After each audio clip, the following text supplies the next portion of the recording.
Hello all, welcome to session 5. We will discuss today with regard to behavioral and humanistic perspective. Learning objectives. What are the basic ideas of behavioral perspective? Second, who are the important people behind this approach? Session outcome: understanding the observable behavior, understanding operant conditioning, understanding how people understand and think about the world. The behavioral perspective: the approach that suggests that observable, measurable behavior should be the focus of study.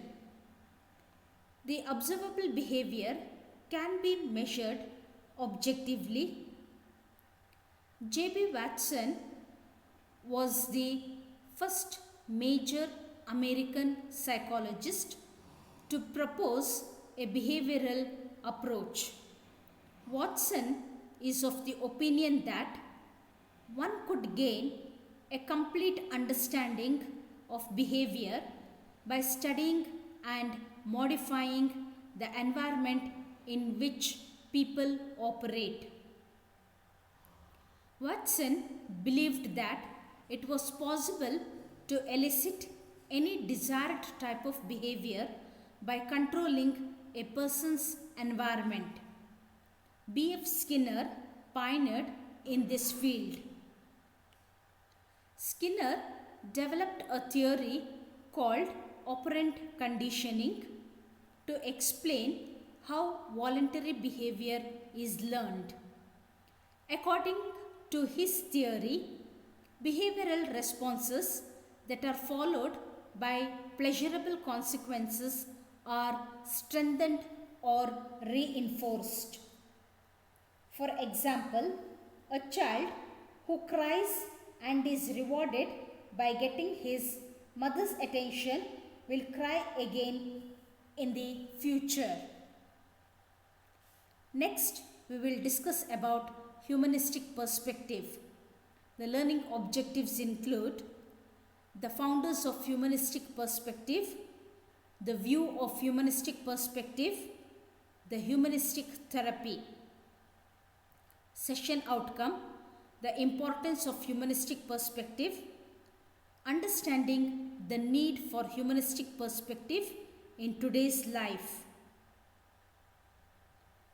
Humanistic perspective is often called the third force in psychology.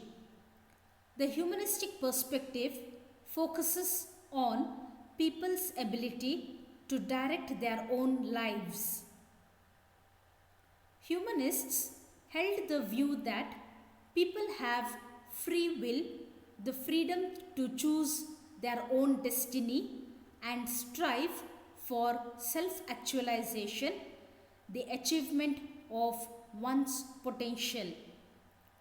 Two of the earliest and most famous founders of this view were Abraham Maslow, 1908 to 1970, and Carl Rogers, 1902 to 1987.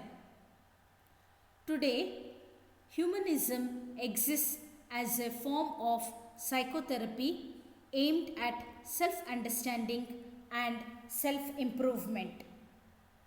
Both Maslow and Rogers emphasized the human potential, the ability of each person to become the best person he or she could be.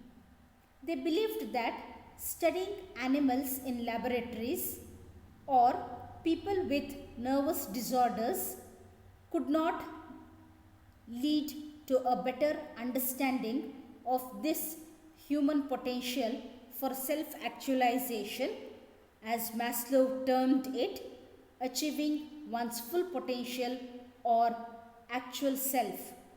Today, humanism is still very influential in psychotherapy.